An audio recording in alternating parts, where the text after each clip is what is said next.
How is everyone? In the mood for a bit of comedy, perhaps, a bit of tragedy, perhaps, as well. First of all, I'm the playwright, in case you didn't know, for my sins, so you can chuck things at me afterwards, if you need to.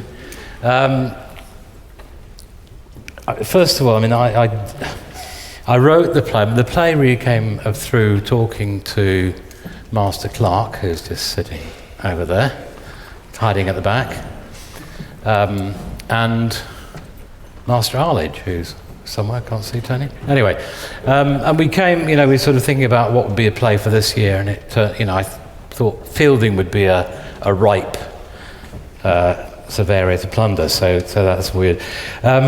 So it's a play about Fielding and Hogarth and the Foundling Hospital, and Carol Homden is here tonight from Coram, still going 275 years later, most extraordinarily.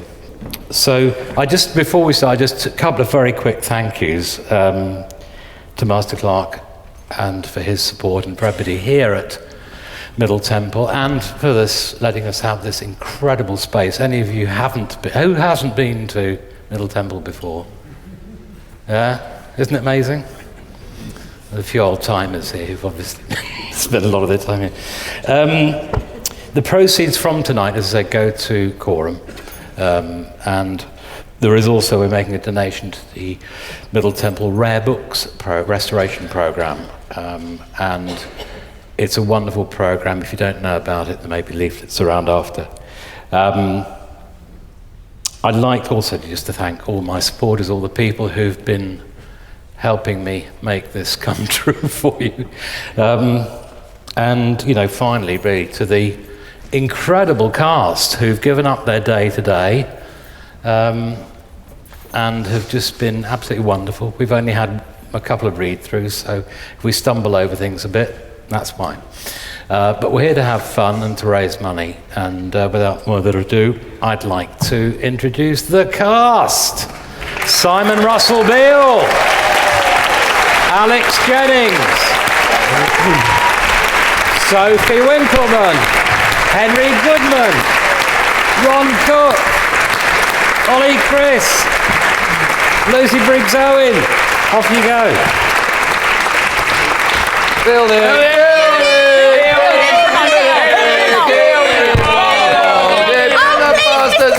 Please, Mr. Fielding. Oh, dear Fanny Twist and Mrs. Arravist, I am, as ever, your most humble and obedient servant. Your adulations are most flattering, but ladies, your constant pursuit and glavering detains me. Oh, please, your worship, for all London goggles at your new play, it's all the crack. Indeed, Mr. Fielding, you are once again the toast of fashionable society with the revival of your Pasquin. The politicians do run from your things and your arrows, most fearsome of what will be the next target. Well, 'tis quite simply my aim to bring down Walpole and his corrupt government, madam. I piss on that man from a very great height, whilst I must confess, filling my own purse. Well, I would a favour of you, and please, your worship. Oh, a favour from me, Miss Fanny. You wish to receive, not to give. Have you a part for me, sir? By George, I think I have, Fanny. Even a teensy-weensy little part? Well, it's quite a heroic part, actually, my dear. Oh, Mr. Fielding! I think you could handle it most easily. Oh, thank you, sir. Oh, goodness, sir. Oh, Lord, that I may wrap my poor untutored tongue around the fruits of your endeavours. Oh, Mr. Fielding, you are too free with this hussy, sir. She is but a common whore. Yeah, an honest whore, though, I think, madam. I came to offer you an invitation to some diversions at Lady Dovecote's. Why do you make so free with the outcome of your labours with this slop? You should have a more genteel tongue to perambulate your agitations. And you, madam, you offer yourself? Well, no, sir. I'm merely I hyperactivate that a lady of fashion and quality might be better qualified than this gin-breathed waggertail. And what is wrong with gin, madam? Ain't it a pure, honest drink? So, would you excuse me a moment, ladies? Piss and wind. Do you see what I have to put up with? Apologies, I have a habit of interrupting to explain. Those of you who've read my later works, Tom Jones, well, I'm sure will be familiar with it. Henry Fielding, renowned classical scholar, modestly successful author of some 20 plays, theatre impresario, son of Major General Edmund Fielding, currently acting Governor of Jersey, and descendant of the Earls of Denbigh and Desmond. And incidentally, while offshore, my father is free from the slavering jaws of his multitudinous creditors. My late mother, she, I'm afraid, most sadly died when I was but 7 years old, daughter of Sir Henry and Lady Gould, Sir Henry a judge of the Court of the Queen's Bench, no less. We shall no doubt see the consequence of that connection later in our tale, but I digress. Right, your moral compasses may be swung by many forces in our story, but I'm sure as you appear educated people, yes, you may make your own minds up about the relative rights and wrongs of matters on our journey. But like a good navigator, I may occasionally suggest variations to your course, so indulge my intermittent observations. Right, now ladies, where were we? You were offering me an heroic part. I was? In your play. In my play? Oh, yes, sir. The one about the elections and the scandalous bribing politicians. Oh, come now, sweet Fanny. That was not the monstrous part of which I spoke. Now, see, young Fanny Twist here is, I can assure you, a very practiced doxy, if rather, a well-buttered bun, as I remember. Oh, come now, Fanny. The only heroically large part I would offer you is my own. Oh, Mr. Fielding! You have a cruel, horrible wit, to be sure. Good riddance to the ignorant little hussy. Well, not so ignorant, madam. Why, I believe she studied natural philosophy at the University of Portsmouth, where she had many naval attachments and graduated cum laude. I think you mock me and impugn my reputation, Mr. Fielding. Indeed, Mrs. Aravis is a lady of unimpeachable good reputation. Not 3 nights ago, while disporting herself as a well-dressed frigate, did I see the honour she defends most deeply impugned by the ancient Duke of Queensberry, rutting like a demented old goat, while she bent over a bush in the Vauxhall Pleasure Gardens. She herself is no stranger to seamen, I think. Why, no, madam, as ever, I shall always give your honour the respect it deserves. Well, thank you, dear Mr. Fielding. But I'm sorry, I must be away. Hogarth awaits me. But you will attend Lady Dovecote's. We are relying on your company and your wit. Well, I regret I cannot attend every frivolous salon in town on impulse. Could 20 guineas change your mind? What time would you like me? Where is Ruddy Scribbler then? You seen him, eh? Anyone? Renowned classical scholar he may be, but this vintage French brandy ain't bought with the classics. He's been bloody coining it from his writing. Oh, you know, he earned £1,000 in one season from his plays and ran through the lot in about 3 weeks. Mind you, he is a sucker for the card sharps. Oh, even if it's excise-free via the Kent coast, which, knowing dear Henry, it will be. Oh, Garth? What, my best ruddy brandy? Yeah, and a bloody good job it is, too. You presumptuous bastard. Well, I just You just thought you could walk in here, start laying into my best brandy, and no glass even. Well, I just... Yeah, of course you can. Scratch you, old bastard. Could I deny my dear friend anything? Nil ego contularem jocundo sanus amico. There is nothing which, in my senses, I prefer to a dear friend. Horace? Yeah, cracking, Scratcher. You're not a Latin master's son for nothing.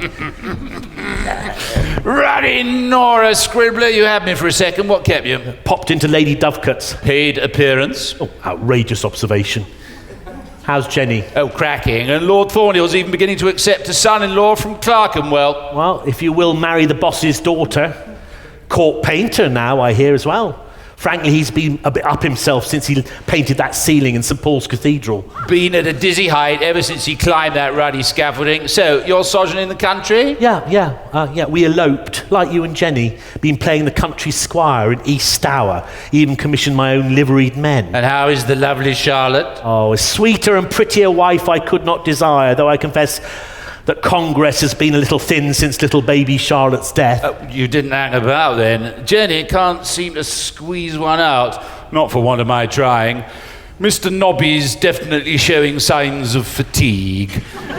Particularly galling as London streets are heaving with unwanted, dying sprogs. Big news, though. The Commons has passed my Engravers Copyright Act. They're even calling it Hogarth's Act. Christ! Joining the Masons paid off nicely then. Bump into Walpole much? He does the old funny handshakes. Well, I didn't go to Eton, so... Cost you? Yeah. Outrageous suggestion, Scribbler. Can our government be bribed? Is the Pope in Rome? Incidentally, do you hear His Holiness has repealed the Catholic ban against Holy Fathers smoking? God, no! Yeah, true. We shall have priests reeking of baccy as well as smugness. So now no little bastards can knock out copies of your scratchings for tuppence a throw. You're becoming a ruddy national treasure. Piss off. But have they looked at the details of some of your work? The stuff that squeezed the urine out of them so diligently? I must assume the devil is not. definitely in your details. You have a cruel accuracy that I cannot achieve, Scratcher. I think you can accomplish in a few strokes of your pen what it takes me a whole act to do. Thank you. Anyway, hearty congratulations, my dear fellow. Should keep you comfy for a year or two. Well, given the Hogarth lineage appears to be withering on the twig, I'm donating some to Thomas Coram for his sanctuary for foundlings. I need to continue the Hogarth line somehow. Yeah, Coram's a cracking cove. He's like an angry whippet with a rat. Well, it takes one to know one. You'll help, Coram? Oh, love to, but the way things are going with Charlotte, I'm going to be supporting a ruddy regiment myself. Oh, Handel's on board. Oh, hallelujah. Good old banana fingers.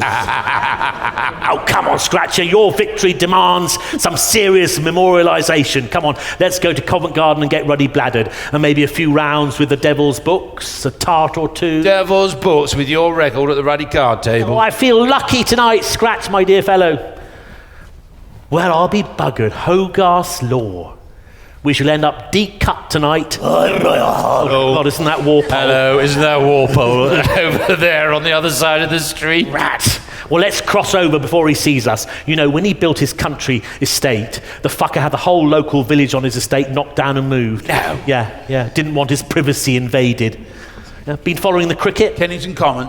Yeah, apparently the Prince of Wales took a ball in the bollocks. Might put the Hanoverian line in jeopardy. Well, he really ought to wear some sort of protection. Look, Bobby dear, it's Lady Mary Wortley Montague. How lovely. Oh, bollocks. Sir Robert, Maria, I hope that I am not interrupting you two lovebirds. Neither are you, dear Lady Mary. We've just been giving Bobby's little Todger some exercise. Isn't that right, Bobby dear?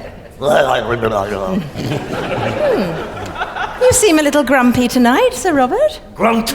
The burden of state weighs heavily upon him. You'd think it'd get easier after a score of years, wouldn't you, my sweet? Now, Mary, pray, how is Bobby's friend Queen Caroline? Oh, face down in a bowl of bonbons as I left, bless her, and she's just had her tea. And the gout continues to trouble the royal extremities, I know, horrible. But, Sir Robert, what can I do to ameliorate your tristesse? Well, Lady Mary, you are as ever most solicitous and kind. But to speak plainly, Ma'am, I just have the hump. It's just me. I'm most sorry to interrupt. However, I do not want you, ladies and gentlemen, to take away the impression that we gents are all country turnip heads on account of our accents. See, Sir Robert and I both went to Eton and come from landed country gentry. And he's a Cambridge man and inherited 9 manors on his father's death. Oh, and by the way, the lady with him is not his wife. He does have his dark moods, don't you, my Bobbykins? No. I thought our giving his ickle tallywag an outing might have relieved his mood. Might one inquire as to the source of your malaise, Sir Robert? Your ruddy cousin, Fielding, He's getting right up my arse again. Oh, not as invasively as our good king's hemorrhoids, I hope. Any more of his bombast, I'll have his ruddy bollocks fed to my pigs. Oh, lampooning is his living, Sir Robert, but I'm sure deep down he has a certain admiration for Well, in truth, I have a certain admiration for the gall of the man, despite the fact that the bugger has never paid me back the 600 quid I lent him. Really? Yeah. Years ago now, little sod landed me up on Norfolk. Norfolk House, straight from Holland with some cock and bull story. Like the generous soul I am, I subbed him. And so far I haven't seen a ruddy brass farthing of it back. It's not about the money, Mary. It's Mr. Fielding's plays. They are just causing my angel such... He's even dedicated one to me, you know, ma'am. The Modern Husband, he calls it. I think it was... Yes, it was, The Modern Husband. It was right bloody funny, actually. I will admit that, but it certainly was not worth 600 quid. With Bobby's dear friend and ally, Queen Caroline, abed with her gal. Ah, of course. He's feeling politically exposed. Well, frankly, to use a royal image, my arse is still hanging out, Lady Mary. I shall have a word with Cousin Henry. You may, Mary. But the man is devilish arrogant, and he's headstrong. Oh. There's Lord Double Deal. Will you excuse us, ladies? Of course. Mary, shall we slip away for a tea or something? Or something for me, I think, dear. Never liked that man. Ghastly. What's the score, Double Deal? May I call you Prime Minister? Sorry? I said, may I call you Prime Minister? No, I'm sorry, I'm not with you there. Speak plainly, man. You are the First Lord of the Treasury and Chancellor? First Lord of the Treasury? Well- Yes. Well, I think you should simply call you the Prime Minister.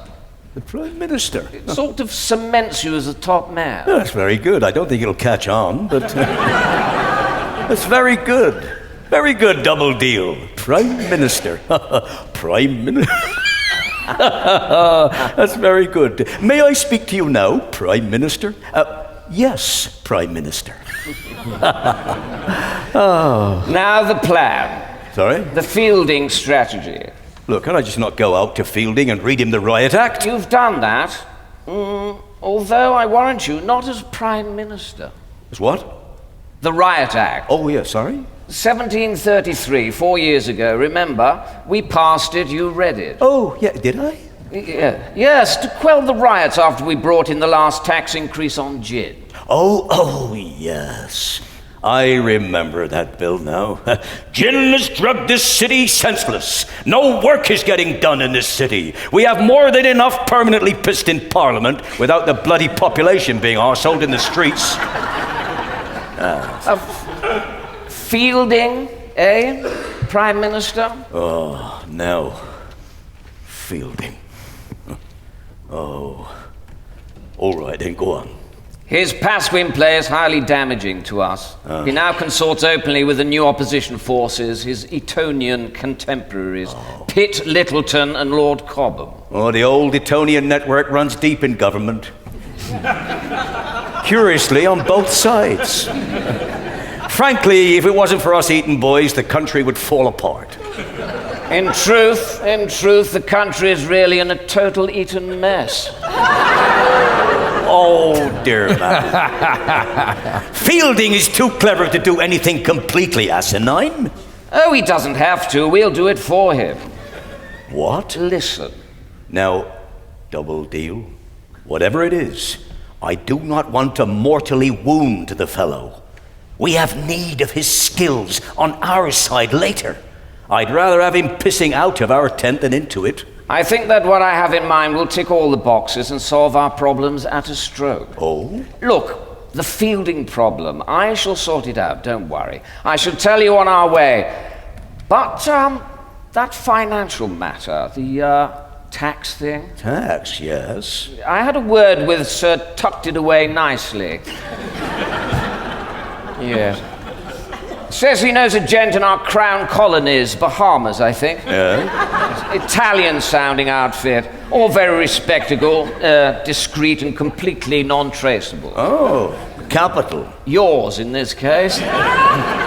Well, I'm buggered if I'm going to be taxed myself to pay for all the country's wars. I am ruddy First Lord of the Treasury after all. Double deal.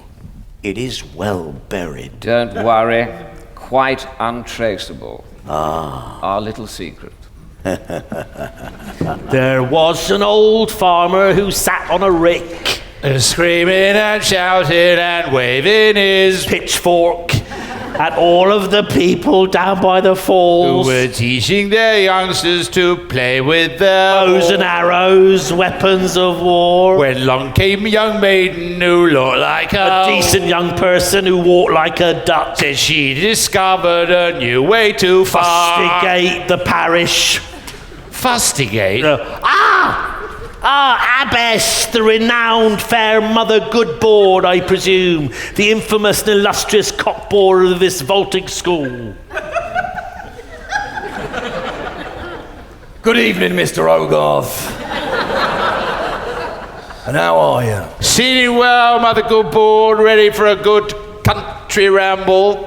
No sketchbook tonight, sir? Leave it, Goodboard. If I give you half a crown, will you take your knickers down? And who's your friend? More of this banter and I shall crack his plums with a poke! Henry Fielding, Reverend Mother, your most humble and obedient. Why? Pissed as you are, in honour, Mr. Fielding. Yeah, and I hope the house is free of the French gout, madam. A man may lose his heart with dignity, but if he loses his nose to the pox, he loses his character. Lord Davenport has lost his nose, I fear. How on earth does he smell? Oh, terrible. I can assure you, Dr. Chiddick sees all our girls. We are a good house. Why? Ask your father.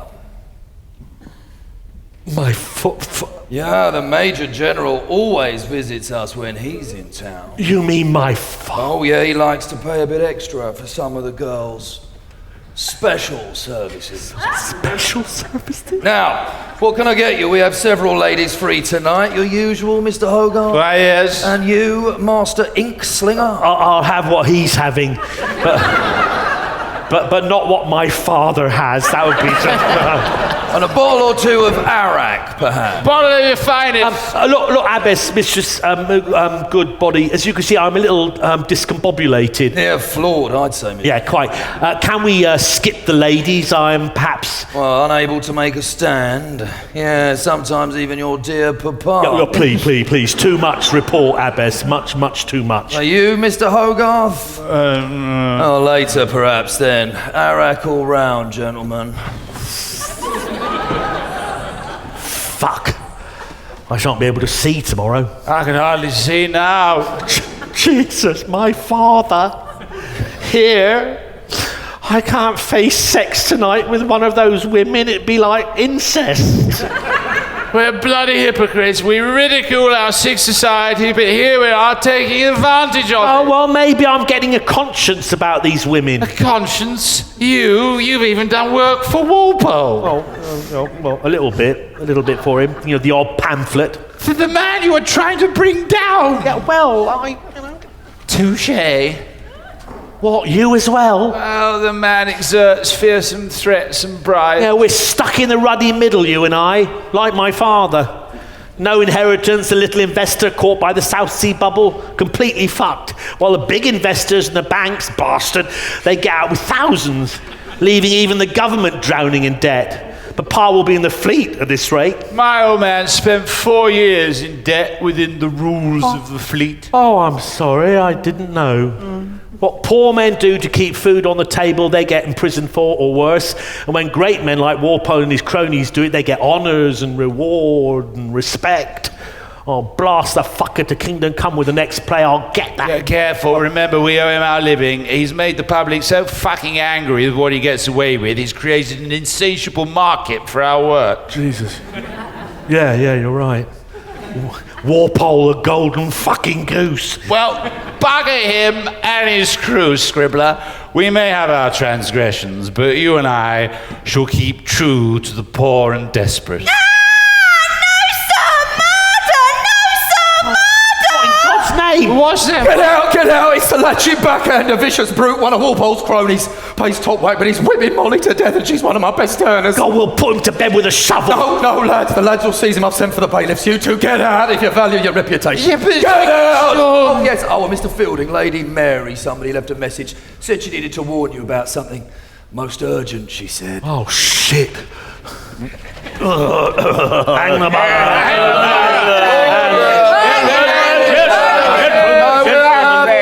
Please. Order in the house. Gentlemen, please, gentlemen. I felt that the only way for you to appreciate the horror of what we face here in this house was for the Lord Doubledeal to read out those extracts from this so-called play to you. This excrescence, which tries to pass itself off as entertainment, is an affront to all decency. It calls itself, so I understand, from Mr. Doubledeal, the Festival of the Golden Rump. It is an attack not only on the king himself, but the author's attacks are clearly aimed at all of us in this house. Gentlemen, I have it on good authority, lovely, that the play is by none other than Henry Fielding.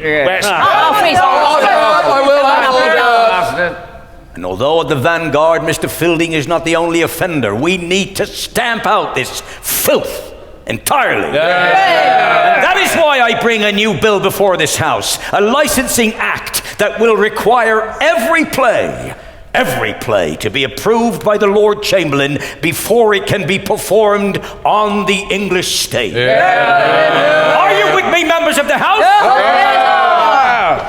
Don't blame me, I didn't write the fucker. In fact, no one's ever seen a copy of it. Walpole and Doubledeal dreamed it up. And I'm sure your politicians would never stoop so low. The bastards absolutely stuffed me. I didn't find out until later that day when I got home, and I wasn't best pleased. Oh, Jesus! I'm bloody spatchcocked! And somebody answer that bloody door, and I'm not in! Coming! Oh, why, Mary, how lovely! I was just saying. How is he? Oh, he's changed, my dear. He seems rather upset by something. It's Mary, dear! Mary, dear, who? Cousin Mary! Oh dear, taking it badly then. Oh, Taken what? excuse my passion, dear cuz, but I'm better stuffed than one of the king's turkeys. Oh, I did try to warn you. About? I know, sadly too bloody late. But about what, my dearest? Now, I have a letter from Sir Robert. I do not know the content, Henry, but he was most insistent that I gave it to you personally. Ooh, Sir Robert Walpole? Yeah, the great embezzler himself. Right, my dear Fielding. Henry, Doubledeal's idea. You see, I'm hanging on by my ruddy fingernails here, and you and your lot aren't exactly helping. Nothing personal, dear chap, but you're a ruddy clever arse, and I've been on the receiving end for too long. Play your cards right, and I can always slip you a bit of pamphlet writing. Nil desperandum Bob. P.S. As a small consolation, I've written off that 600 quid you owe me. Is that good news, my love? Hello, what's this? Celebration? More of a wake, Hogarth. Parliament is going to pass that act. Fantastic. My act did wonders for the old bank balance. No, the Theatre Act. Making all plays subject to censorship by the Lord Chamberlain. Not one of my plays can now be performed. I am bound, gagged, and gelded. Holy shit. What does this act mean? You won't be able to write any more of your nice plays, dearest? Try practicing the law, Henry. Your father sent you to Leyden to study. Germany, remember? Oh, be serious, Mary. Have you ever met an honest lawyer? Who in their right mind would want to become a lawyer? Shakespeare was right. Kill all the lawyers, bloodsuckers.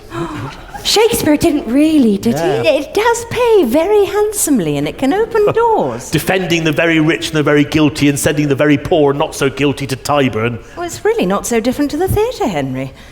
I think most barristers would prefer to be actors.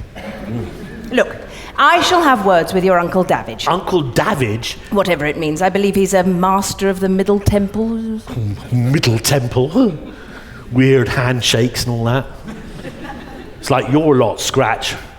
Actually, did you ever see my play, The Temple Bow, about the lawyers? Good little earner. 9 nights, 3 ruddy benefits.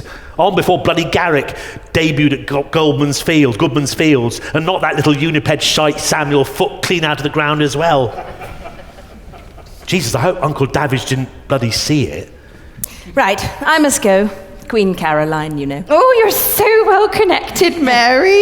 The law, Henry. You might even do some of that social good you aspire to. Go on. We will be all right, Daddykins, won't we? I'm sure you've got a nice little nest egg tucked away for your little family. Yeah, of course, my angel. Yeah. No need to worry your sweet, sweet head. Nest egg, eh? Daddykins. Oh, Scratcher, I'm so fucked. I'm completely fucked. The money from the plays. Gone, all bloody gone. On the bright side, Uncle George Fielding looks ripe to peg out, so... And how many more uncles you got? So, off to Middle Temple to see my uncle, Judge Davidge. There, now, little baby. I'd be really grateful, little baby, if you would stop that, or I shall have to hold you in contempt. Oh, dear God. Bloody hell, talk about home from home. Here, Uncle. Oh, yes, hello, Henry. I am your uncle. Yeah, well, is that yours? Oh, good grief, no. Well, that is to say, it's ours. Well, I think the poor little mite has shat himself. Oh. Well, it needs changing. I wish it would metamorphose. Coochie, coochie, coochie, coochie, coochie. Good heavens, you're good at this. If you can do that with your clients, you've got a real future in the law. Well, what's going on? I nearly tripped over about 3 more on the stairs. 3? Oh, God, they just keep arriving, Henry. It really does. It seems to want to go to you. No, I'm trying to give them up. Can't you send them back? Foundlings? Foundlings? Well, aren't they the local parish's responsibility? Well, in theory, Henry, but we rather neatly avoided having to pay poor law tax by declaring ourselves ex-parochial, you know. Unfortunately, we tripped ourselves up in the small print, so the result is that we now have to take in as many of these young whippers as are left in our bounds. We have to feed and educate you, don't we? Yes. And we have to find you apprenticeships, don't we? Coram's publicity for his foundling hospital has brought a positive torrent of these little mites.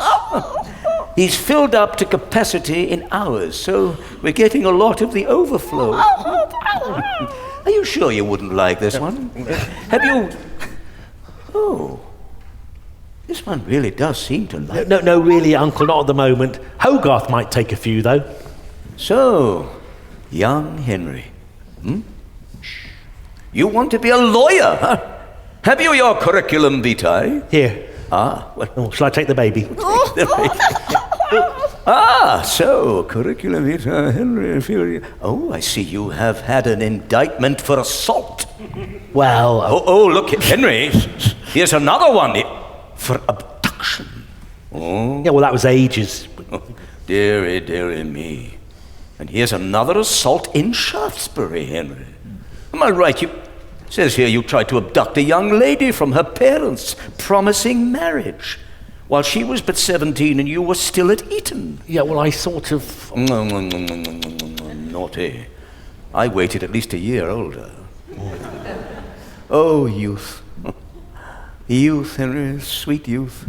You know, when I was your age... Well, no matter. Have you got lots of creditors chasing you, Henry? Well, just a... The usual, I know, quite understandable. You'd be amazed about some of the things I have to consider amongst our students, my fellow benchers, and judges even. Yeah, but will it take long for me to be accepted? At the bar? Goodness, no, you're in already. Now, pop along. Oh, you better give me that baby back. There you go. Oh, dearie me. Daddykins. Oh, bugger off, Scratcher. I'm trying to digest all this bloody case law. Come on, you need a drink. Oh, it's fucking freezing outside. And in here. They're finding children's bodies in the Thames. We're struggling to keep our foundlings cheerful up at the hospital. Dear God. I owe my coal merchant a ruddy fortune trying to keep the family warm. I may not own a house yet like you, but thank God I can afford a roof over their heads just. Oh, you can have a little stiffener against the cold. Oh, can't. Can. Oh, bugger you, Scratcher. All right, steady on. Bollocks. I've got to know this case law stuff backwards. Got to get some ruddy money coming in. Meanwhile, I'm racking up promissory notes like they're going out of style. A bit like printing your own money. Who is it? What the hell?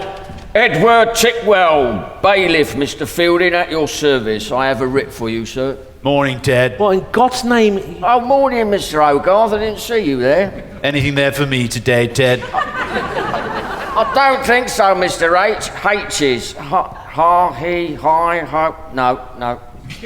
Family well, Ted? We scrape by in this Arctic weather, Mr. Hogarth. The missus is permanently senseless on the gin again. Young Polly, my eldest, she's on the game and her sister wants to join her when she's old enough. Oh, here we are. Faverton, Festwick, Field. Here you are, Mr. Fielding. What, for me? Yeah!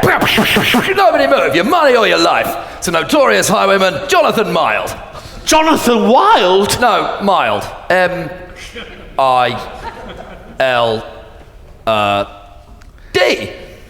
He's sort of Jonathan Wild light. Without all the murdering.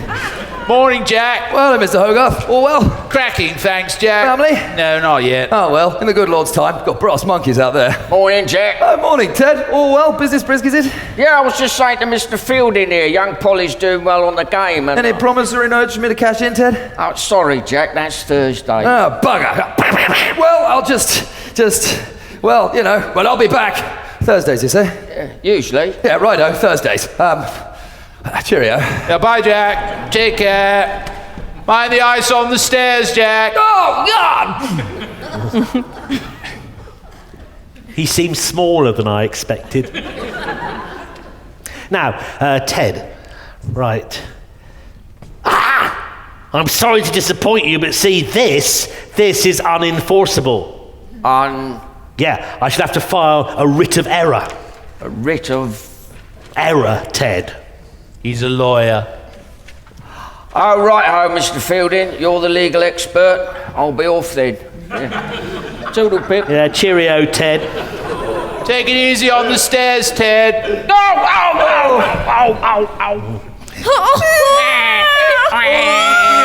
Uncle David. Oh, Henry, dear boy, hello. Delighted to see you progressing so well, young fella. I'm sorry about the excess of sprogs. They seem to be swarming. Here, will you take young Thomas Temple from me? Glass of port, Henry? Thomas Temple. Yes. We give all our babies the surname Temple now. Yes, it sort of gives them a heritage. Yeah, I see. And I'm sure London will be awash with successful Temples in a couple of decades. Well, Hogarth and his wife already have several children named after them up at the Foundling Hospital. In a few years' time, Henry, we won't know anyone who they are anymore. Yeah. Uncle David. Oh, I hear that your knowledge of case law is remarkable in such a short time. Why, you know, when I was a lad, instead of studying, I used to... I'd be out all hours and the women... Yeah, Uncle David. Yes? I can't wait for 7 years to be called. Oh, dear boy, of course you can't. Have you got any criminal cases pending against you? No, Uncle... Well, that's to say... Well, we lawyers, we do love the thrill of battling in a courtroom drama, but it gets exceedingly tiresome when we ourselves are in the dock. But I'll have a word or two with my other benches, Henry. Don't worry about it. I shall expedite it quam celerime. I'm sure you won't be let down the good name of our family. I would pop down to the Western Circuit if I were you.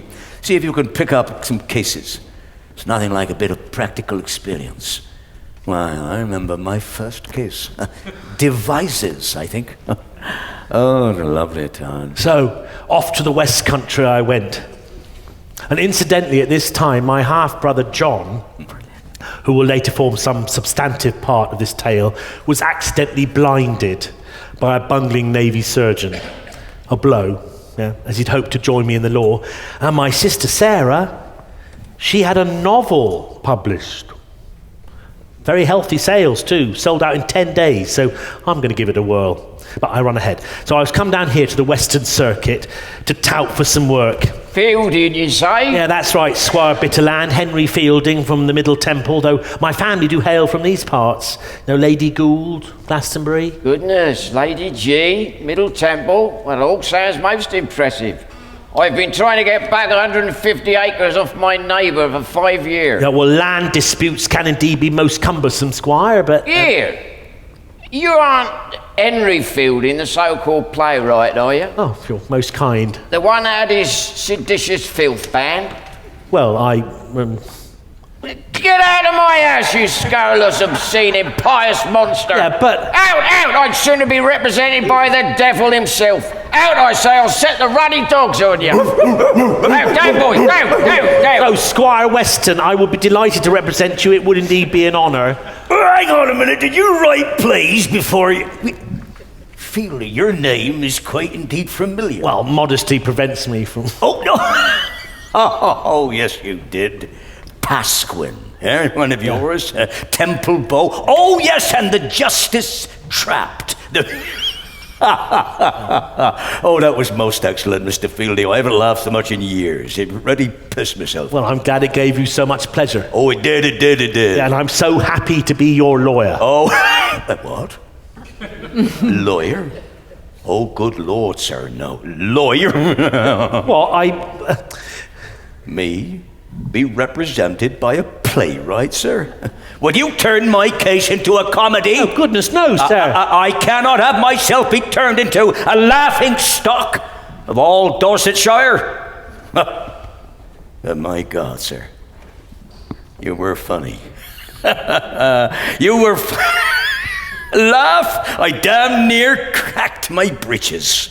So, I went to see Squire Peter Allen, an old family friend and really a sort of uncle to me, after Father left for London. So, there you have it, Uncle Peter. I'm either the spawn of the devil or the jester. You getting out the baking bowl, Henry? No, Uncle. Henry, despite your occasional excesses, you've always been a bright, intelligent boy, and I do believe that you will succeed in anything that you set your mind to. Put yourself up, Henry. We do not want a repeat of your papa. Now, I'll tell you a strange story. It may amuse you. A few years ago, I returned from a trip, and I was turning into bed when I heard the cry of a small baby under my covers, a foundling boy, literally but hours old. As a justice of the peace, which I am sure one day you will become, there was some expectation that I would act with some severity in the matter. It was strongly argued to me that a child of illegitimacy would always have the devil in him.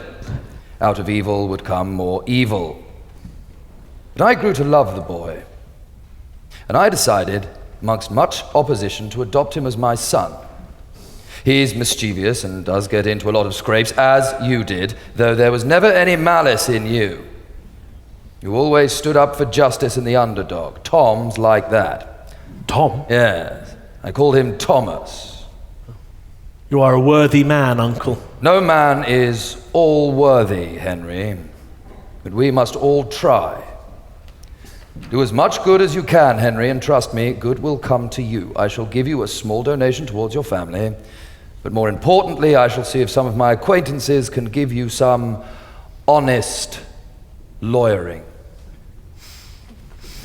Henry, my darling, how are you? How was the Western Circus?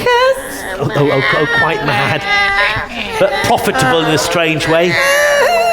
Now, Charlotte, my sweet, let me have a look at you. Oh, how I've missed you. And are you? Though as you can hear, I'm kept busy. Yeah, and getting busier by the looks of it. And did I really do that?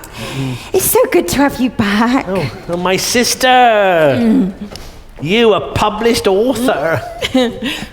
Well, with no dowry, I decided to pour a lifetime of imagination onto the page, and it seems to have paid off. People love her book, Henry. Isn't she the clever one? Well, Fielding talent will out. You can't keep us down. Oh, there's the Mr. Tickwell been calling. He's most insistent. Oh, Ted Tickwell. Well, yes. Isn't he the bailiff? Bailiff, No, Henry? nothing to worry about, my angel. Ted and I know each other well. Oh, nothing to worry about then. Ooh. No. Oh, that's probably Mr. Tickwell now.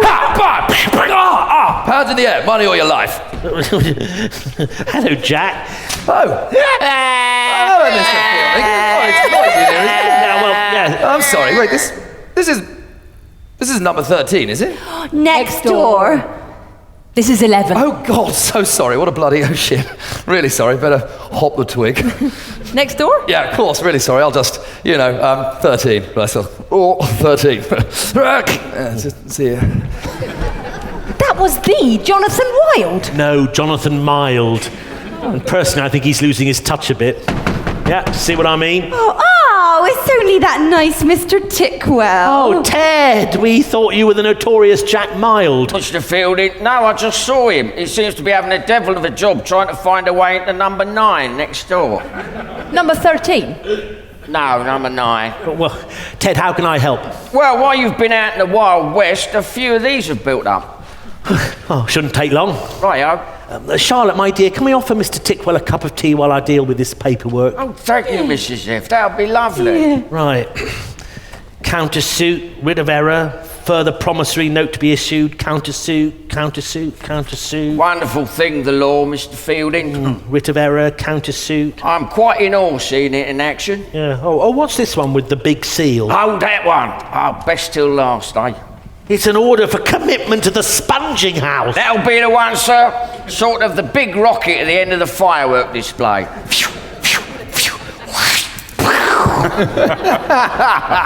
I half expect Mr. Handel himself to appear. But there must be some mistake. Apologies, Mr. Fielding. I'm afraid you need to come along with me.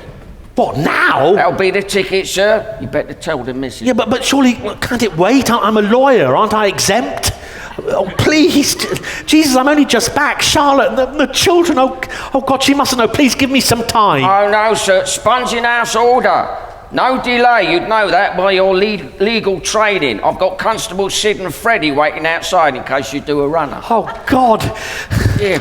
Well, of course. That's if the rascals aren't trying to help Jack into number 9. Here's your tea, Mr. Tickwell. Very kind, Mrs. F. Have you boys been having a nice catch-up? Oh, yes, Mrs. F.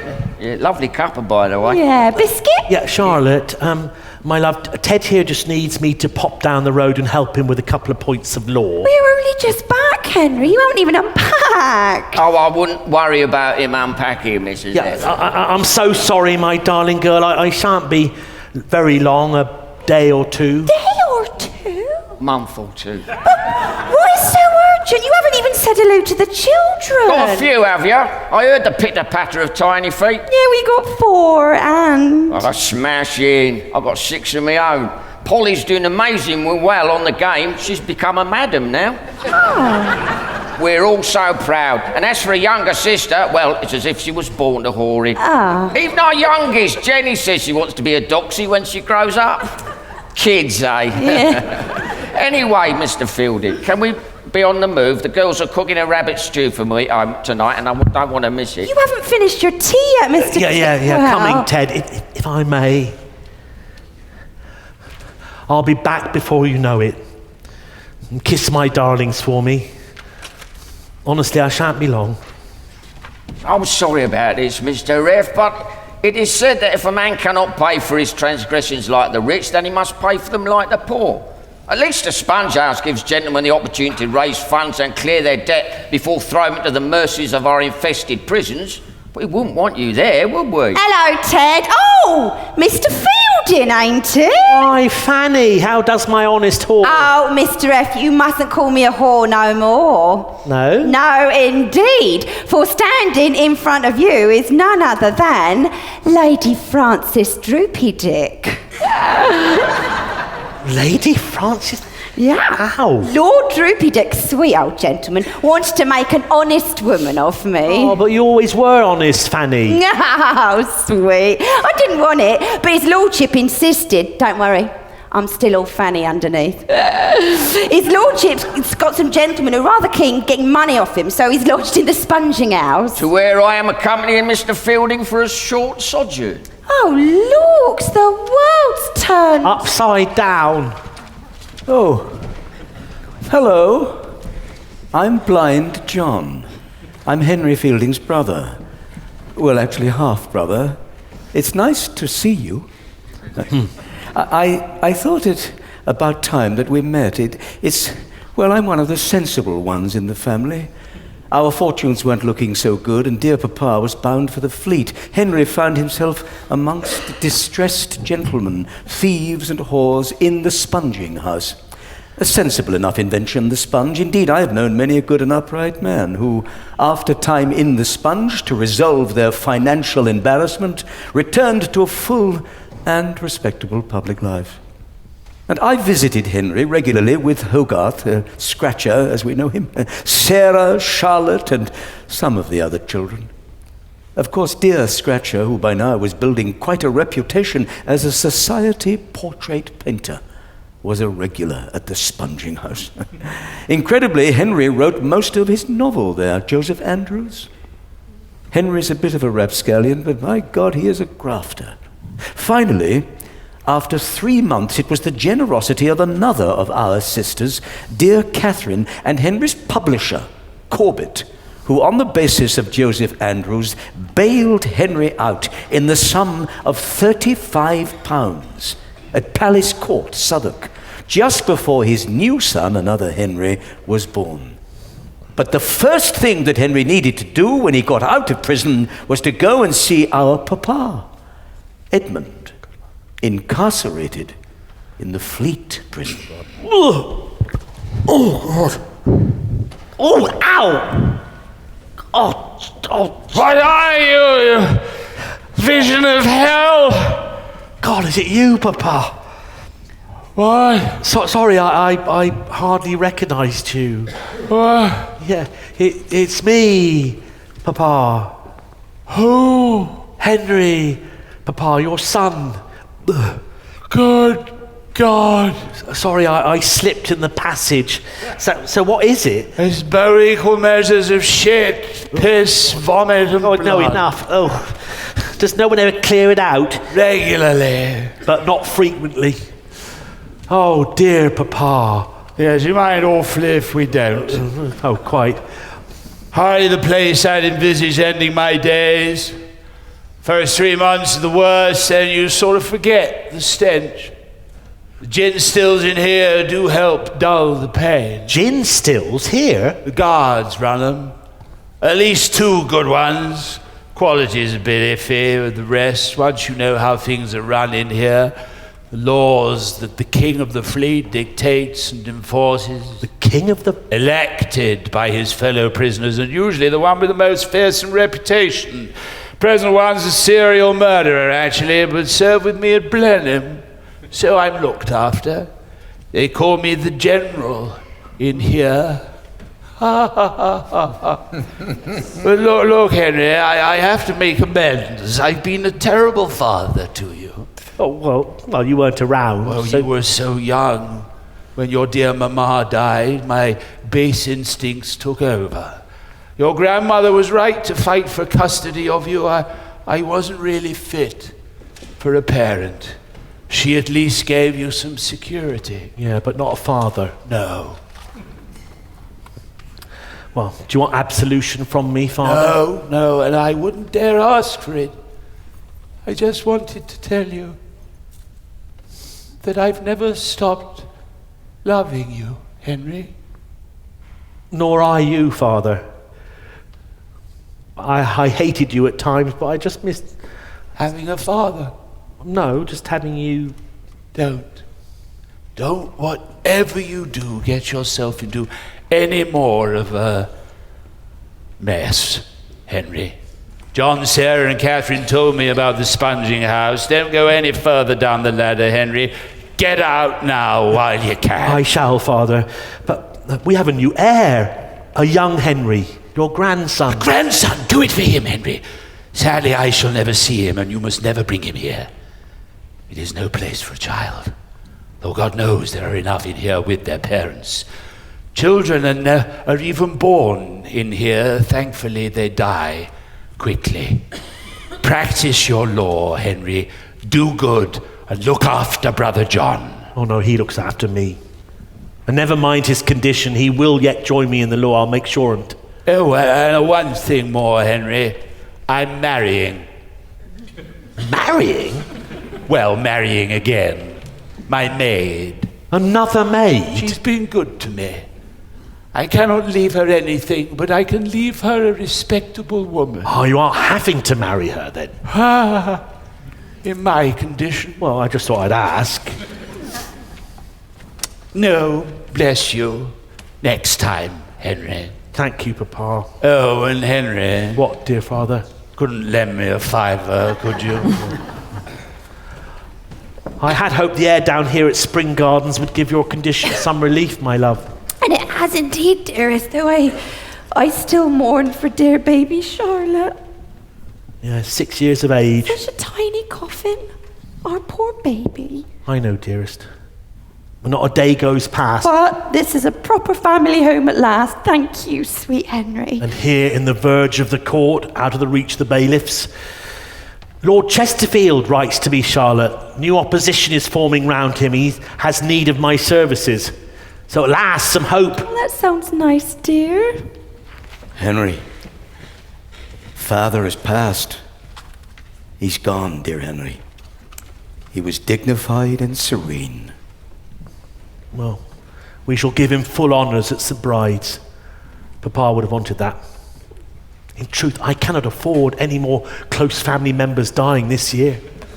To do it properly, they're extraordinarily expensive affairs. And another one, I shall be in the Fleet myself. After, I shall take you down to Bath, my sweet.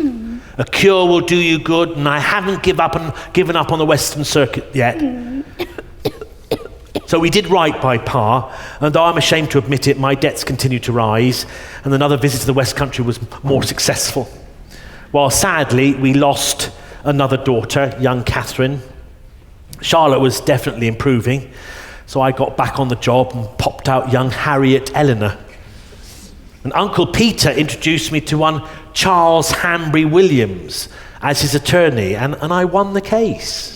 See? Yeah. And finally, Fielding fortunes were on the rise by the time we returned to Spring Gardens. Scribbler, a celebratory present. You got a legal case at last, and I see your miscellanies sold out. Yeah, brought in no less than £650.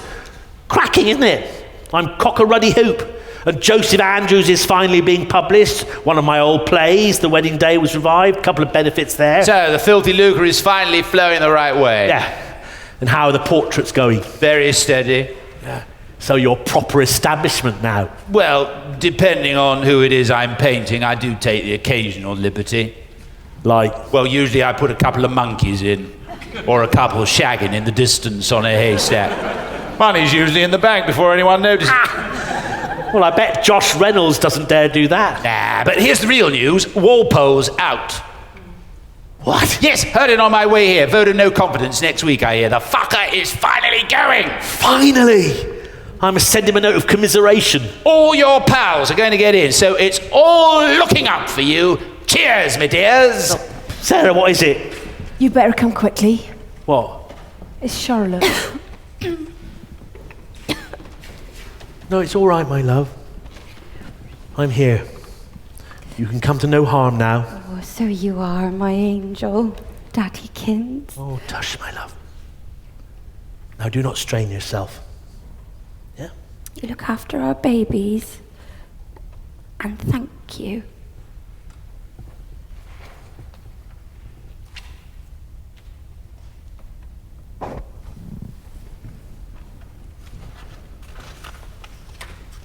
Order in court.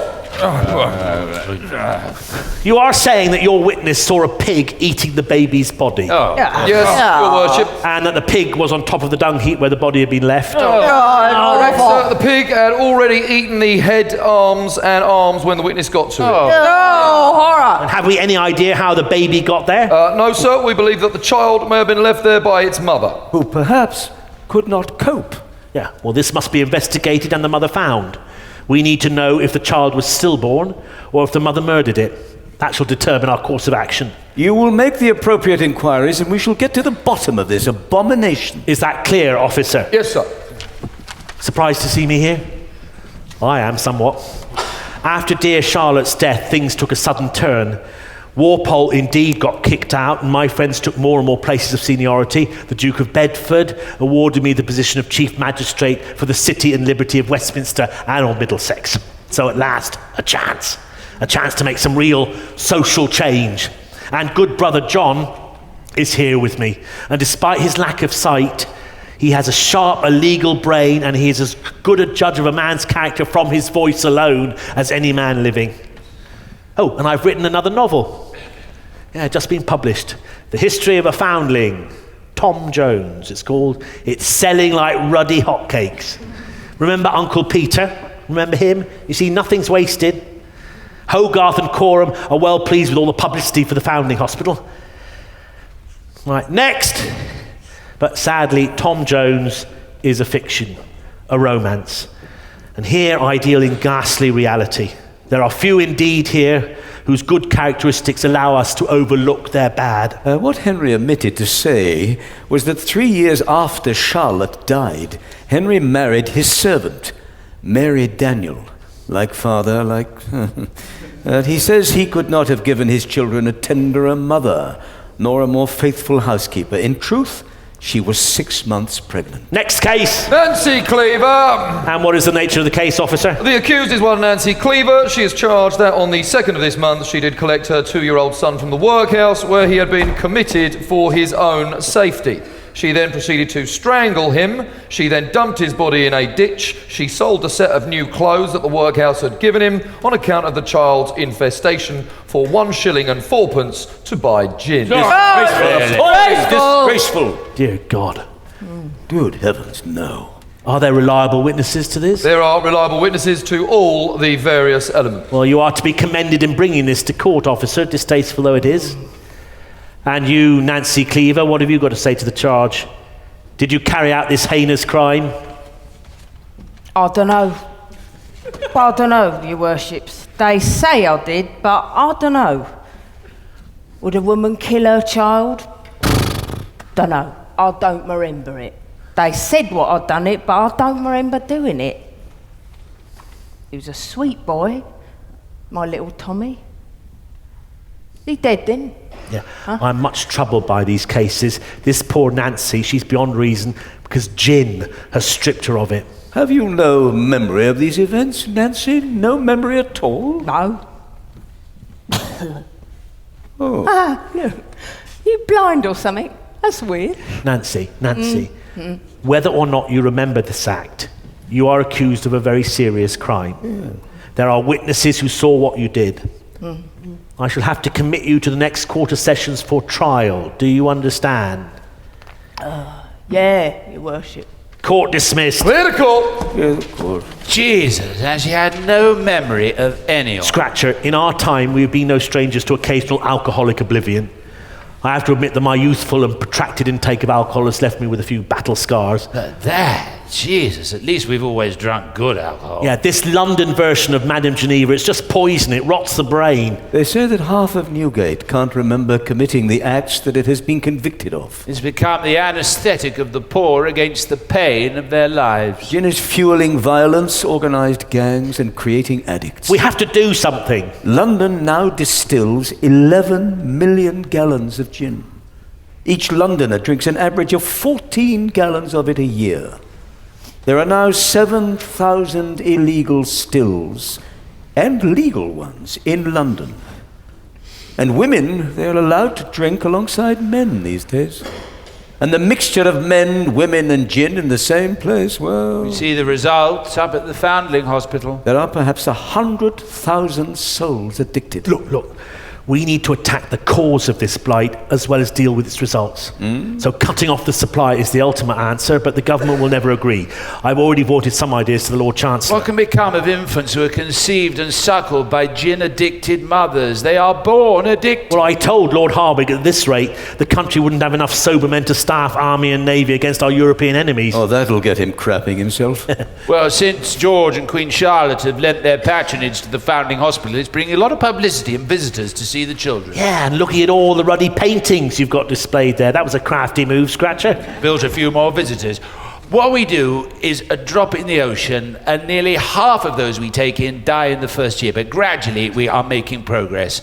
I'm getting Handel involved as well. He's got a lot of influence. It's always good to have a handle on things. Oh, yeah, really, John. Right.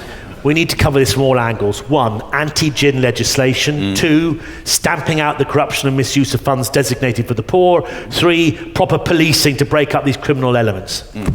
John, you and I can start to lobby. Scratcher, what about using your cruel pen in the press? Some anti-gin engravings to publicise it in the periodicals. That always grabs attention. Capital. I shall get new pamphlets out, and the parish officers who should be looking after the poor, who consider their office a matter of personal emolument, will have to organise them better. And we'll pay them so that they can't be corrupt. If they were more active, better informed... Proper police force. That's what London needs. Police force. We could develop a pool of men around this Bow Street court, men who can build an intelligence system about who is behind these gangs, and we will attack them at source and break up some of this organised crime. But who could start an intelligence system? Well, we all can. I shall do some rounds of the prisons and the streets, see what intelligence I can gather. Yes, it all seems blindingly obvious. John. Right, gentlemen, into battle.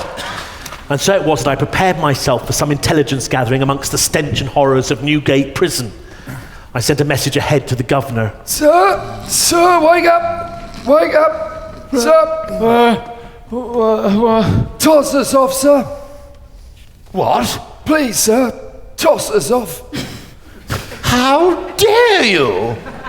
Oh, Tosser Henderson, sir, our rat catcher. He's gone to visit his dying mother in Margate. Oh, I see. Tosser, can't you find another Tosser while he's away then? Oh, suppose. And a message from Mr. Justice Fielding. He wishes to talk to a couple of the prisoners. Well, go to it, man. Show him to whoever he wants to see. Oh, dear me. Right, you're right in here, Mr. Fielding. Cosy little crib, ain't it? We call it the honeymoon suite. Jeez. Oh, looks like you got company. God. Rats! Why are there so many of them? Oh, I'll tell you in a minute, sir. Let's turn this here page. Tossers off, sir. What? Oh, never mind. Oh, God, Jesus. Oh. Here, do you mind not doing that while I'm having me lunch? What? This crime can be of some assistance in your inquiries. Look after Mr. Fielding nicely, Mole. Oh, yeah. Now I'll leave you two lovebirds alone. They said you might have some information. Oh, yeah, I got information, dearie. But cross me palm first. Come on. That's if you want real help, thank you. Here, do you want to tickle me fancy while you're here? Girl doesn't get much action in here. God, you disgusting old... Oh, I'll have you know I'm barely 30, and you'll have to treat me right if you want some favour from me. Here's to Ladies' Delight. Delicious, not a bad drop here either. Hang on a sec. You're that cove that wrote Tom Jones, isn't it? Well... Now, funny you should write a book called Tom Jones. There's a Thomas Jones, one of the nastiest, vilest, cruelest gang leaders in all London. Keeps most of the officers in his pay. Thomas Jones? Mm? And this Jones, he's here as well? Was, but not no more. His gang broke him out last week. The guards were in on it and all. And he operates from... Gang's based round St Giles. Must be well on 100 of them. Tom's the leader. Must be 20 brothels he runs and nigh on the same stills. Bastards, and the gin they stills. It's flavoured with turpentine, not juniper, to get round the Gin Act, and poisonous. They even put sulphuric acid in it to give it bite, I hear. Oh, hello, little Charlotte. You woken up then, love? Ah, that was a nice sleep. Oh, and who's this fine gentleman? Huh. Nice man's come to see if we can help him, darling. Well, can I help you, sir? I am but fresh. My bubbies are but new formed. What price on such little treasures? Please, no. How old are you, child? Oh, just 16, and please you, your worship, fresh and sweet. Oh, my God. So pretty. Same name and same age as my dear daughter, Charlotte, had she but lived another 10 years. How long have you been... Since I was 13. Well, you are a big and pretty gentleman, to be sure. God, how she tempts, and the same age as my dear daughter had she but lived. And what turned you to such a vile trade, dear girl? Mr. Jones's crew, sir. Sodden with gin. And her father's a poor clergyman too. Oh, sweet Lord. Well, I will do what I can. Here, take what little I have. Thank you very much. No. Come on, you didn't. Why, Sir Latchet Backhander? I really don't know if I can help at the moment. Are you pulling my plonker? Well, I have to admit you have been most generous donor to our party. Truth, man, all those payments to the newspapers, I bought you lot more elections than you had hot dinners. All paid with from the honest labour of my underpaid mill workers. The Lord's is a bit full at the moment. Bollocks, man. I've paid way over the odds by now. You must have a special price list. That's an outrageous slur. How much? Oh, I couldn't possibly. How much? About 700. How ruddy much? It would lubricate the machinery quite quickly, if you take my drift. Who to? Oh, I'd leave it blank. Our party treasurer likes to keep in the shadows. I'm taking this on trust, Double Deal. Oh, have no fear. I will make sure that it gets into absolutely the right hands. Well, if that's all, Lord Backhander. Right on, pal. What a ghastly little man. The blind beak of Bow Street himself. And you, John, you recognize me, not I you. Remarkable. I would have words with you, Double Deal. I see you've switched your allegiance to the new government forces. Oh, survival is an exhausting but pragmatic art in politics. In truth, I have noted that the allegiances of your brother and Mr. Hogarth do seem to be subject to the zephyrs of favour. Gin, Double Deal, we have to do something. Yeah, ghastly stuff. Our streets are unsafe, our jails are full. Laws must protect the poor from the excessive binge drinking that emboldens and drives them to commit crime. I agree most heartily. I abhor the current dissolute and intemperate climate. The lower orders of London seem permanently pissed and abusive. Little work gets done. We need new, tougher government legislation followed by punitive measures against the illicit still. You agree, but how can we force measures against the vested interests? The landowners sitting in Parliament who sell their excess grain to make the gin. John, I am at this moment looking to muster enough support to force some legislation through. However, I am still somewhat short of the numbers that I need. Why do you support such legislation? I have my personal reasons. I assume your brother and Hogarth are in on this? Oh, yes, most certainly. Then, unlikely though it may seem, we may act in concert. I know to my cost that Henry and Hogarth are both distinguished at raising awareness with the public and those with influence.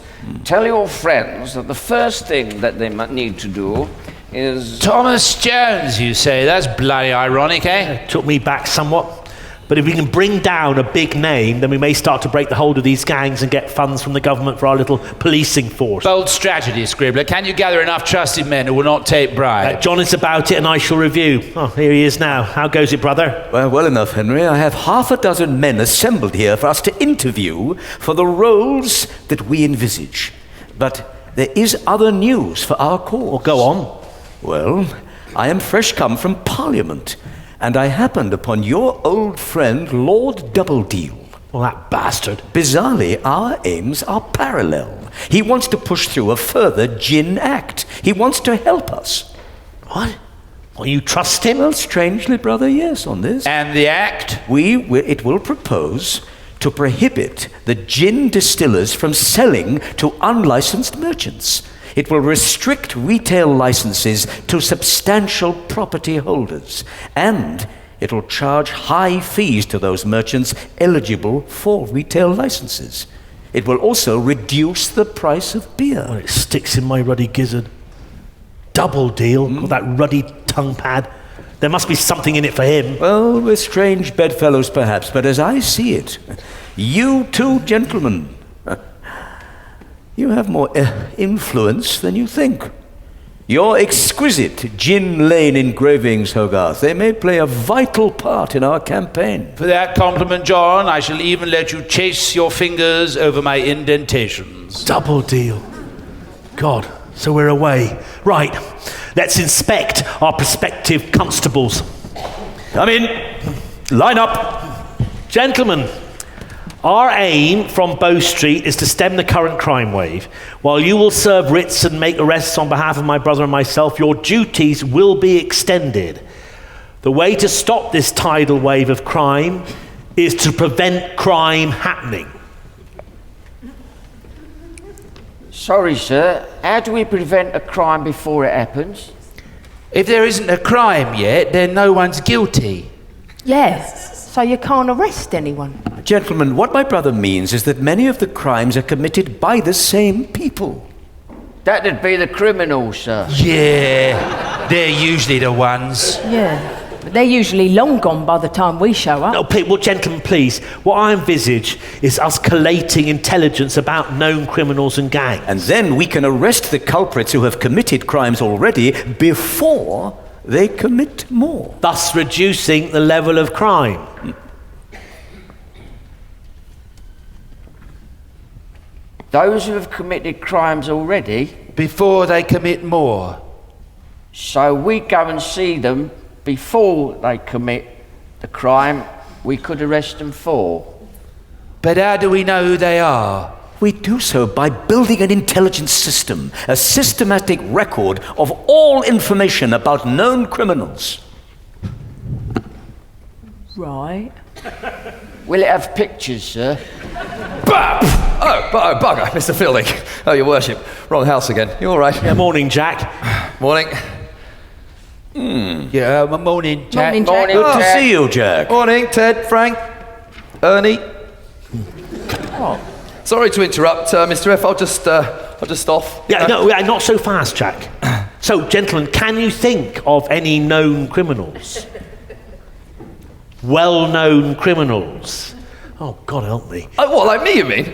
Yeah, you're a well-known criminal, Jack. Well, he's quite well known. Hey, watch it. Look, gentlemen, we could easily arrest Jack now. Well, easy now. I have enough evidence to have you arrested and sent to the next quarter sessions, Jack. Probably to go away for a very long time. But on this occasion, Yes, we are now only after intelligence. to catch a bigger fish. Fish? Fish. God. Thomas Jones. Thomas Jones! Yeah, we know he's based around St Giles Rookery, Jack, but everyone is very cagey about his movement. No, I ain't no grass. Next quarter sessions, Jack. Where does he drink, Jack? Oh, little private bar, back at the brewery. Morning drop, but you didn't hear it from me. Intelligence gathering in actions, gentlemen. So now, that bar in the brewery, we shall pay a visit. The morning drop. Perfect. That way. Right. Oh, sorry, I didn't see you there. I'm a bit under the ruddy weather, actually. It's my age. Abuse. Been a few years since that faltering start, but you will no doubt be agreeably surprised to hear that we turned our little band from Bow Street into real officers eventually. Bow Street runners is what the public calls them. And to prove it, we did in fact finally catch Thomas Jones.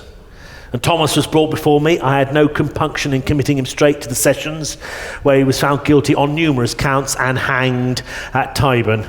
I could not bring myself to witness the spectacle, abhorring as I do execution as a form of mass entertainment, but well, it did seem strange to think of a Tom Jones hanged. The Gin Act went through, started to cut off the supply. Hogarth did an extraordinary, credible set of engravings called Gin Alley, beautifully balanced by a similar set called Beer Alley, pointing out the benefits of beer over gin. And they sold in their thousands. His work with Thomas Coram and Handel continued, getting more and more supporters, more donations from the highest level, and their help for the foundlings grew. So I know our battle will be a continuous one on all fronts, and for many years to come, but we've laid some solid foundations. But to be honest, I tell you this as my companions, I've got rather a churchyard cough. It is, I suspect, somewhat late in the day to correct the ravages of too much drinking and too much eating and shagging. Henry, how is the patient? Oh, John, dear brother, my health, as you may have noticed, continues to deteriorate. I'm not a plump currant. And frankly, I think my judgment is failing. It's time I retired. Retire? Yeah, I've tried diets, bath, and the tar water cure. Tar water? Yeah, bizarre and totally ineffective. Some quackery bollocks. So I'm resolved to go to Portugal. Yeah, Portugal for better air. Frankly, I'm indifferent to the protraction of my life, but I'm buggered if I'm going to die in the discomfort of this ruddy climate. I deserve a good death. So Mary, daughter Harriet, and the servants shall come with me, keep me in comfort. You are more than capable of carrying on the good work that we've started. Are you quite sure? Yeah, buggery, yes. You and I shall have plenty of time together before I go.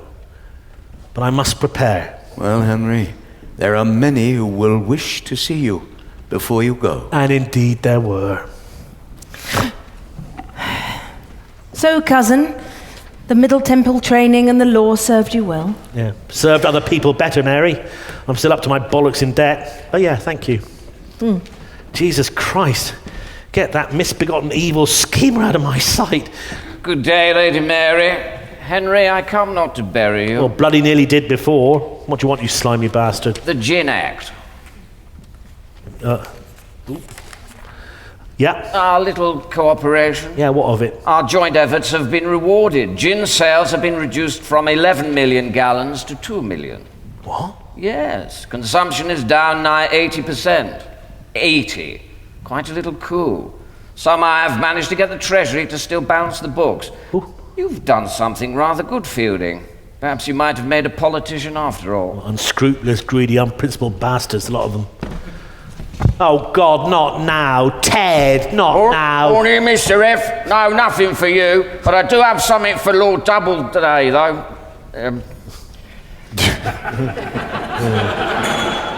If I may. Here you are, Lord D. Oh, fuck me, Double Deal. So there is a God. Yes, Lord D's another of my regulars, aren't you, me lord? Embarrassing, most embarrassing. And funny enough, Mr. F, though I'd never see it the day, I have a small repayment of a promissory note for you. Good God. I would not presume, Ted, but I could easily embrace you. Thank you, sir. But there's another thing. What? The missus, Mr. F. She's off the gin. Really? Yeah. The price rocketed in, the stills closing down. She finally saw sense. I think you had a small part in that. Fielding's always had a small part. Oh, fuck you too, Hogarth. Well, Scribbler, your new proposal for effective provision for the poor is being put to Parliament. The support that you, I, Handel and others have given to Thomas Coram has helped build a new hospital for foundlings in Bedford Square. We are finally beginning to achieve some good. Ta-da! Fanny, Jack, you two together? And no pistols, Jack? No, Mr. Fielding, Mug's game. Any road. Now Fanny and I are married. She's trying to make me go straight. You see what I did there, Mr. Fielding? Road, straight? Well, straight-ish. Anyway, your runners don't make it easy to earn a dishonest living, Mr. Oh, any funny, Mr. Fielding? Childhood sweethearts, Jack and I. He was my first pimp. Wasn't very good here, though. I think the pistols put the punters off. And what of Lady Droopy Dick? Well, when the old gentleman snuffed it, I didn't want the appendage following me round, so I just dropped it. Seemed a bit jumped up for me. But I ain't whoring no more neither, Mr. Fielding. I got a little settlement when Lord D snuffed it. Oh, my honest Fanny. And we are going to adopt a few little foundlings from Mr. Hogarth's friend, that Mr. Coram. You? None of your own coming? Nah, first I'm widow to a droopy dick. Now it turns out my Jack ain't got any bullets in his chamber. Yeah, watch it. Yes. I've got a reputation to keep. No, don't worry, Jack, your secret's safe, but I always suspected you fired blanks. There's many a good boy or girl found in a foundling, as Hogarth will tell you. Good news, Henry, good news. Since the raids last month by our Bow Street boys, there has been no violent crime in St. Giles. Well, it will begin over, it always bloody does. Like a ruddy hydra. Oh, but it is a start. Yes, and you, dear brother, can continue the good work.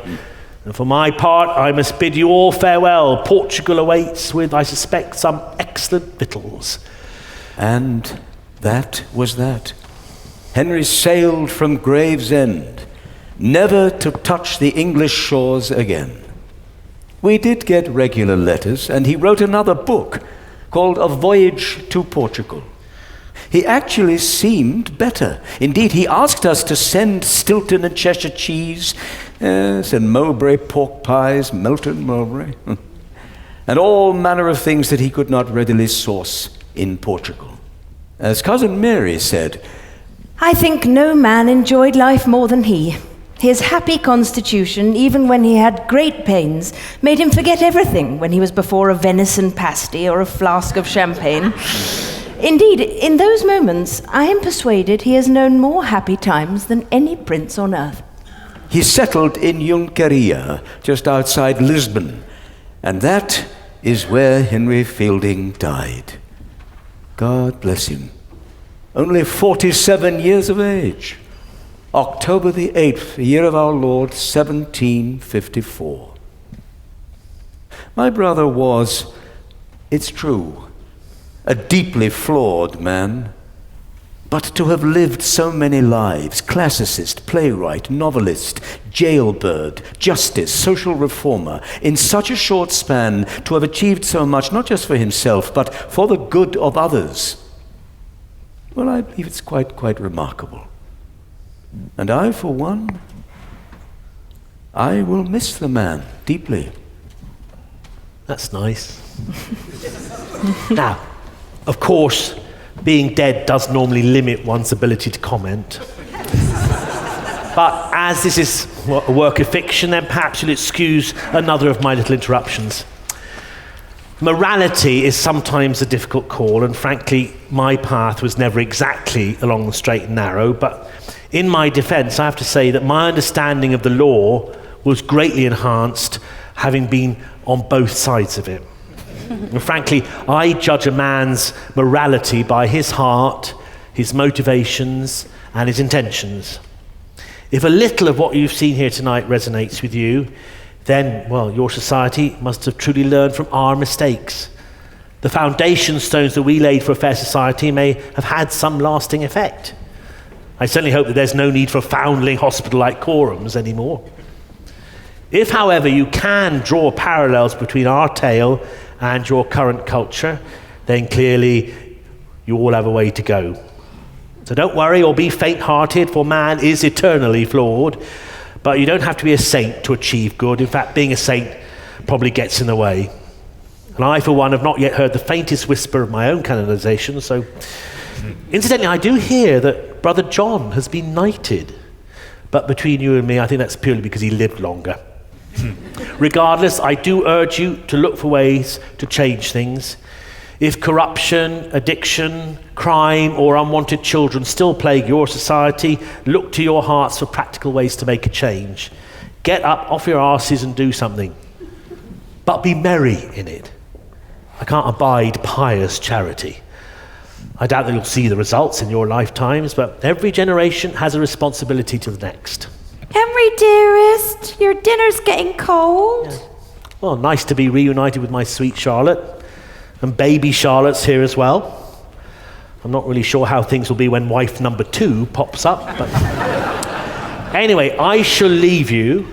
One of the benefits of being dead is that I can eat and drink as much as I want with little or no ill effect.